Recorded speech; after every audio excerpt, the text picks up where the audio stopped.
Olá, estamos de volta aqui para continuar tratando da nossa Lei de Tráfico de Pessoas, Lei 13.344 de 2016. E eu já vou seguir agora para os aspectos processuais e penais com vocês, que são aspectos muito importantes que essa legislação trouxe, essa legislação que é multidisciplinar. Vou já começar aqui com vocês o artigo 8º. O artigo 8º, ele traz assim, que o juiz, havendo indícios suficientes de infração penal, poderá, ou seja, o juiz, então, tem que estar abarcado de elementos suficientes para decretar essas medidas assecuratórias, e aqui nós já temos uma colocação importante, é o juiz que vai determinar. Então, nós temos aí uma ideia de reserva jurisdicional, só que o juiz também pode, além do delegado e do próprio Ministério Público. O juiz, então, vai agir de ofício, ou então vai haver um requerimento por parte do Ministério Público para que o juiz decida a respeito, ou uma representação do delegado de polícia. Mas sempre nós vamos ter aqui, oitiva do Ministério Público a respeito da questão.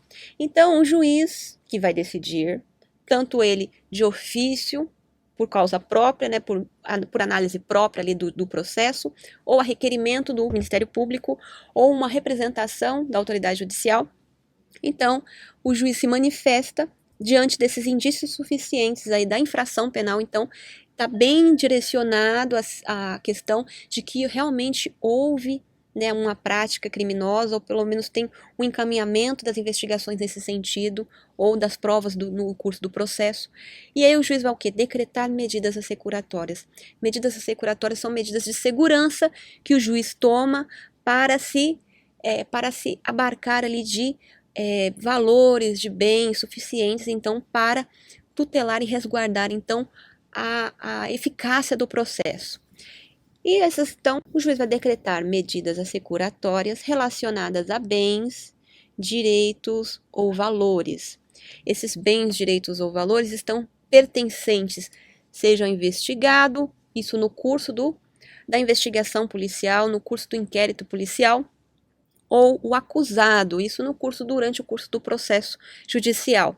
Ou então, existente em nome de interpostas pessoas. Isso aqui é quando o agente, ele faz uso de outras pessoas, seria aqui a colocação, né, de gíria, seria os laranjas. Então, usa-se interpostas pessoas para se colocar esses bens, direitos ou valores no nome dessas pessoas, e aí o agente, então, ele é como se ele, eu não tenho esse patrimônio, na realidade, ele dissolveu esse patrimônio, né, em nome de outras pessoas, relacionadas a ele ou não, né, que ele tenha relação ou não, e aí ele dissolve esse patrimônio para prejudicar que a justiça possa, então, tomar essas providências aí de como a decretação dessas medidas securatórias. Então, esses bens, direitos ou valores pertencentes ao investigado, acusado ou a interpostas pessoas, que eles sejam, então, instrumento, produto ou proveito do nosso crime aqui, que é o nosso crime de tráfico de pessoas.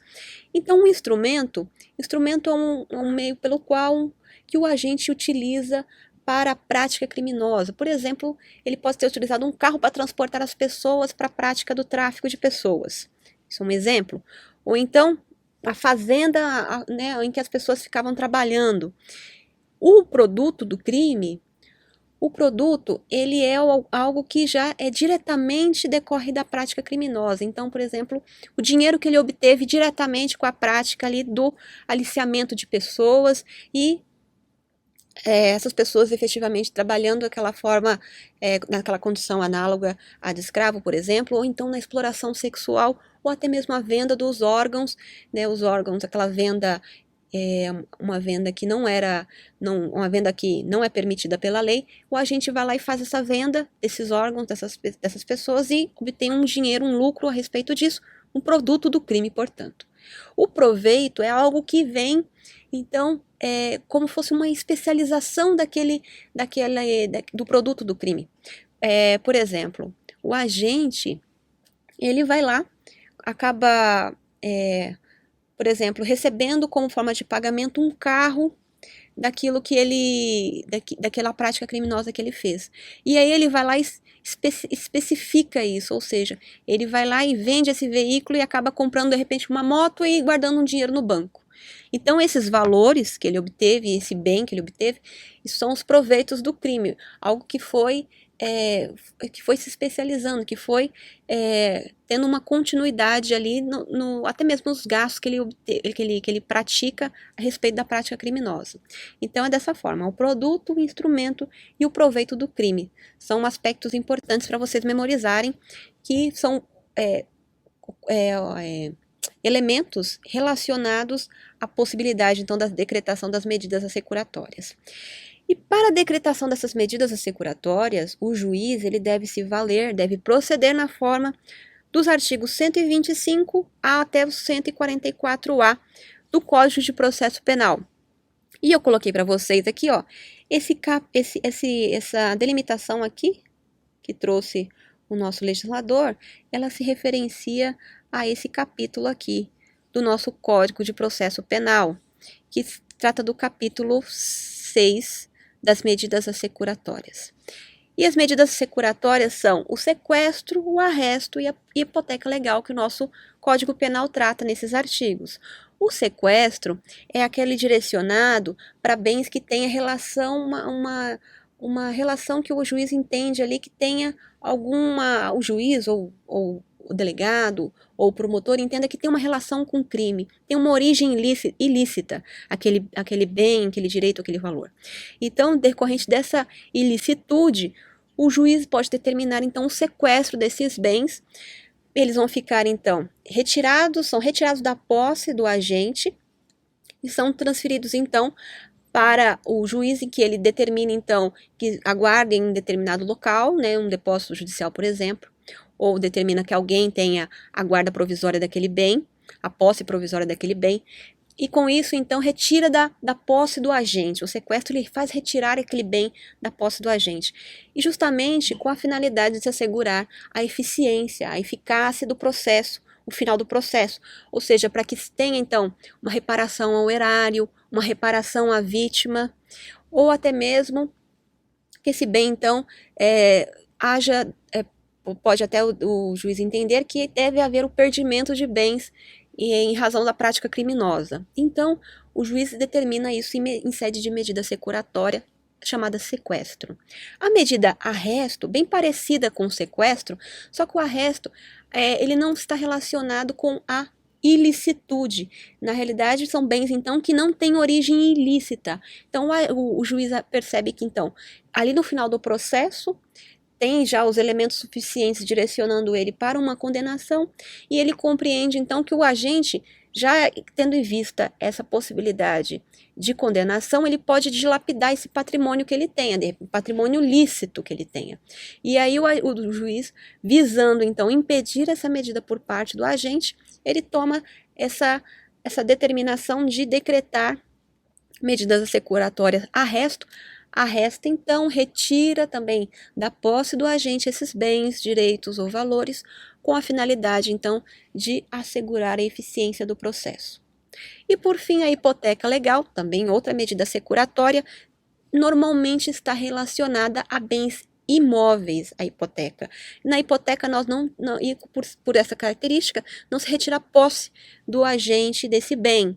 Na realidade, o juiz determina, então, que a hipoteca normalmente relacionada a bens de origem ilícita, o juiz determina então que esse bem sob hipoteca seja hipotecado, ou seja, ele vai receber um gravame lá no cartório de registro de imóveis, ou então ele determina, de repente, um veículo que tem um gravame no departamento de trânsito correspondente, então esse veículo ele vai ficar com uma restrição judicial, esse bem vai ficar com uma restrição judicial.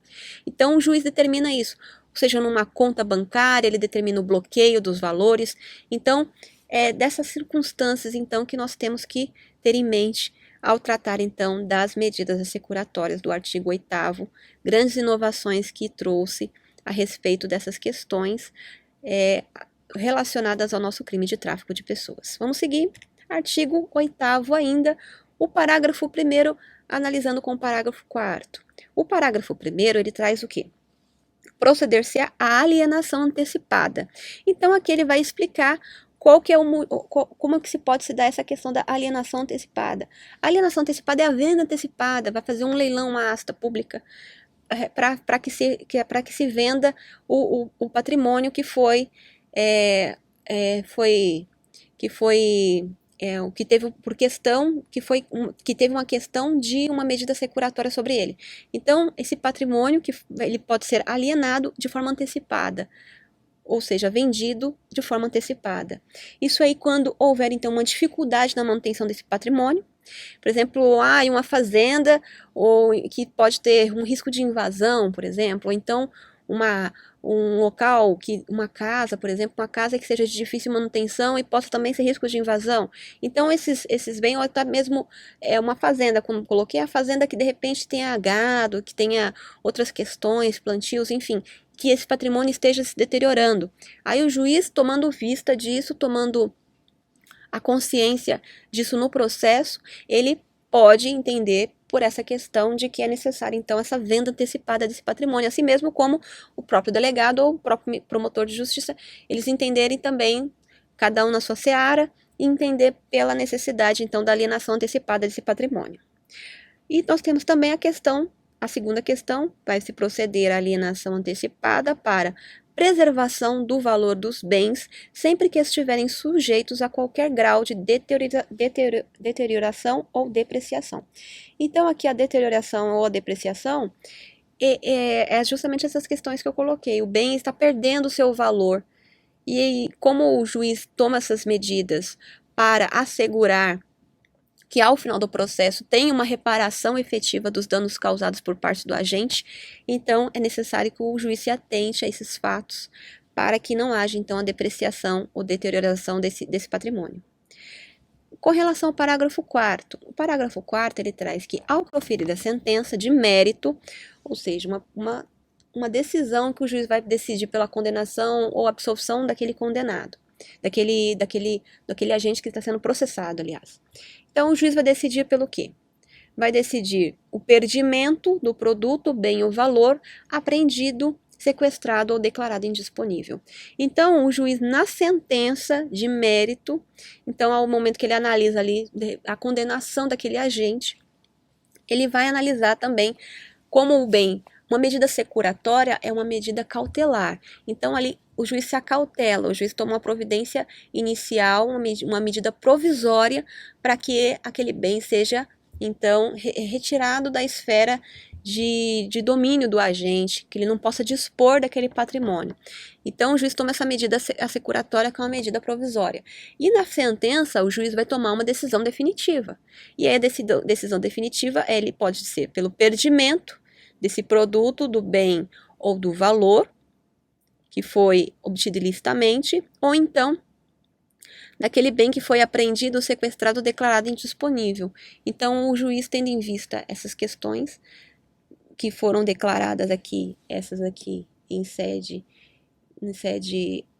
de medida cautelar, né, ele vai tomar, então, uma decisão de mérito, uma decisão definitiva sobre esses produto, bem ou valor. Certo, gente? Então, vamos seguir. Artigo 8º ainda, parágrafo 2º. O juiz determinará a liberação total ou parcial dos bens, direitos ou valores quando o agente, então, comprovar a licitude da sua origem. Mas, é como eu já disse, o juiz pode manter a constrição. Se esses bens, direitos ou valores foram necessários e suficientes à reparação dos danos, ao pagamento das prestações pecuniárias, multas, custas decorrentes da infração penal.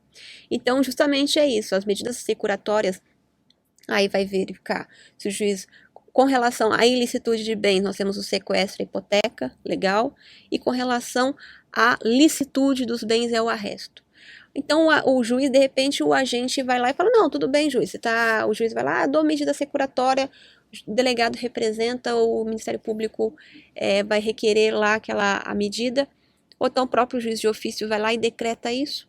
E aí o agente, tá bom, juiz, eu sei, você tudo bem, eu sei que eu estou sendo processado, eu sei que esses bens aí, que houve essa restrição sobre esses bens, mas eu preciso desses bens e olha, eu tenho patrimônio suficiente para o final do processo responder aí pela reparação dos danos que eu causei. E aí o juiz então pode determinar a liberação total ou parcial desses bens, direitos ou valores. O agente então vai comprovar a licitude nos casos do sequestro e da hipoteca, e no caso do arresto, o bem já é lícito, mas aí o agente ele vai provar o quê? Que ele tem uma capacidade econômica para que seja retirada aquela restrição e ele possa dispor daqueles bens, que não vai haver um prejuízo ao processo. E o juiz pode, então, decidir pela manutenção da constrição, se esses bens, então, não forem suficientes para a reparação dos danos, ou pagamento das prestações pecuniárias, ou as multas e custas decorrentes da infração penal.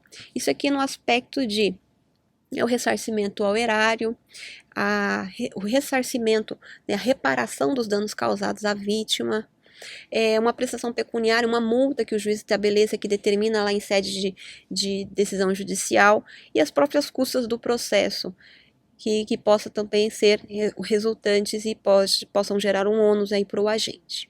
Tá? O parágrafo 3º, ele diz que nenhum pedido de liberação ele será conhecido sem o comparecimento pessoal do acusado ou investigado ou de interposta pessoa, que se refere lá ao artigo 8º caput, que é a cabeça do artigo. Então, gente, bem importante aqui essa determinação. Normalmente, o agente, então, ele vai lá, ele quer a liberação do patrimônio dele. E aí ele pega e determina que o advogado, então, se manifeste para que haja essa liberação. Então, ele vai lá, dá procuração para o advogado, ou dá procuração para uma terceira pessoa, e essa pessoa agindo aí, né, agindo por mandado do agente, por esse meio legal, ele vai lá e se manifesta no processo, pedindo então a liberação, a desoneração desses bens, direitos ou valores. E por isso que a lei determina, olha, não, você quer o patrimônio de volta, então você tem que aparecer no processo. Muitas vezes o agente vai querer se esquivar da responsabilidade, utilizando-se de uma interposta pessoa, para que essa pessoa então requeira que esse patrimônio seja liberado. E muito, muito sabiamente, a lei já determina, não, ó, tem que haver então comparecimento pessoal ou do acusado, do investigado ou dessa interposta pessoa aí a que se refere o artigo. Então, sem o comparecimento pessoal, não pode ser liberado, não vai ser nem, o juiz não vai tomar conhecimento, ó, não vai ser conhecido, ou seja, o juiz não vai tomar conhecimento daquele pedido. Então, deve haver, então, uma manifestação ali do agente presente no processo, se manifestando ao juiz, requisitando, então, requerendo, aliás, essas possibilidades de liberação. Podendo, então, o juiz determinar a prática de atos necessários à conservação de bens, direitos ou valores, sem prejuízo do disposto no parágrafo 1º. O parágrafo 1º trata, então, da questão da alienação antecipada. Então, aqui trata o quê? Que o juiz, ele pode determinar ali, alienação antecipada é a venda antecipada, vai lá para leilão, o patrimônio que pode ser deteriorado, ou está sofrendo deteriorização, ou então está sofrendo então desgaste, vamos colocar assim, a palavra está me pegando, aí está sofrendo esse desgaste, ou então o patrimônio está em vias de se perder, está sofrendo o desvalor. E em razão dessa questão, então, o juiz determina a alienação antecipada, a venda antecipada. Mas outro caminho que o juiz pode tomar, de repente, o agente ele vai lá e faz um pedido, então, para que tenha uma liberação. E houve um pedido para que houvesse, o juiz analisa e vê que aquele patrimônio está se desgastando, está perdendo, se está desvalorizando. Aí o juiz pode tomar, então, a medida também da alienação antecipada. Então, o juiz tem essas duas possibilidades. Ou ele pode liberar o patrimônio, parcial ou totalmente, ou então ele vai lá e analisa a questão da alienação antecipada, da venda antecipada desse patrimônio. Então, o juiz, diante dessas duas possibilidades, ele pode tomar uma decisão intermediária. Olha, enquanto eu não decido se vai vender ou se vai liberar, ó, vamos determinar então aqui, ó, vamos determinar atos necessários à conservação desse patrimônio. E é isso que o juiz pode tomar, uma medida intermediária entre a alienação e entre a liberação, então. Pode ser um caminho que o juiz possa tomar até para que ele tenha, então, uma decisão mais acomedida daquelas circunstâncias que estão sendo apresentadas para ele no processo. Vamos seguir. Agora vamos para o artigo 9º. O artigo 9º, ele traz da aplicação subsidiária no que couber da Lei 12.850. A Lei 12.850 eu coloquei para vocês aí, a Lei de Organização Criminosa. Então, com essa disposição do artigo 9º, o que nós temos é que várias medidas de investigação que estão previstas lá na Lei de Organização Criminosa, elas podem ser utilizadas, então, na nossa lei de tráfico de pessoas. Então, está investigando o tráfico de pessoas, pode-se valer que normalmente esse crime ele está relacionado a essa ideia, vocês vão até verificar quando a gente tratar do crime, essa questão da transnacionalidade, essa questão das organizações criminosas para aliciar e agenciar essas pessoas que são as vítimas dessa prática criminosa. Então, diante desse cenário, nós temos a possibilidade aqui de utilização desses meios investigativos que dispõe a nossa lei de organização criminosa, como, por exemplo, o caso da espera, das medidas que você... a flagrante esperado, a parte de... a colaboração premiada.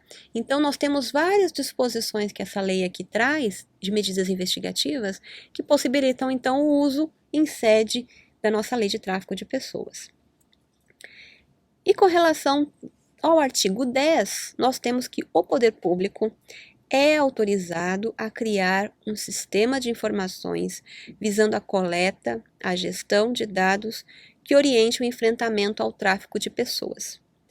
Então, aqui nós temos o quê? A questão de um sistema de dados, a coordenação de um sistema de dados e até mesmo uma ação coordenada a fim de que se tenha, no âmbito de todas as esferas federativas, como eu coloquei, essa lei, ela tem essa amplitude, essa multidisciplinariedade. Então, assim, aqui vai abarcar, então, um sistema que possibilite a alimentação e o acesso por todas as esferas federativas em relação a essa prática criminosa que é tão grave.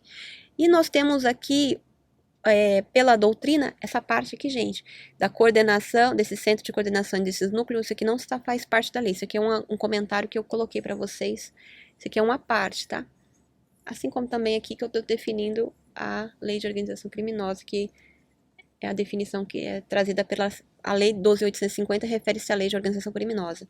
Então, essa coordenação de enfrentamento ao tráfico de pessoas do Ministério da Justiça. Então, nós temos uma coordenação por parte do Ministério da Justiça desse sistema de informações aqui no Brasil. E esse sistema, então, é alimentado pelas várias esferas federativas, porque nas esferas federativas nós vamos ter os núcleos de enfrentamento ao tráfico de pessoas. Então, esses núcleos, eles são subsidiados das informações que alimentam uma coordenação geral, que é dessa questão do enfrentamento ao tráfico de pessoas, que é tratado. Esses dados, informações são tratados, então, pelo Ministério da Justiça. Uma informação muito importante da gestão, então, dessas informações que são essenciais para se fazer a manutenção dessas questões a respeito desse crime. E com isso, então, eu vou encerrar por aqui essa nossa aula, para no próximo vídeo eu começar com vocês o artigo 11, que é um artigo bem longo. Espero vocês lá no próximo vídeo. Um grande abraço, até a próxima.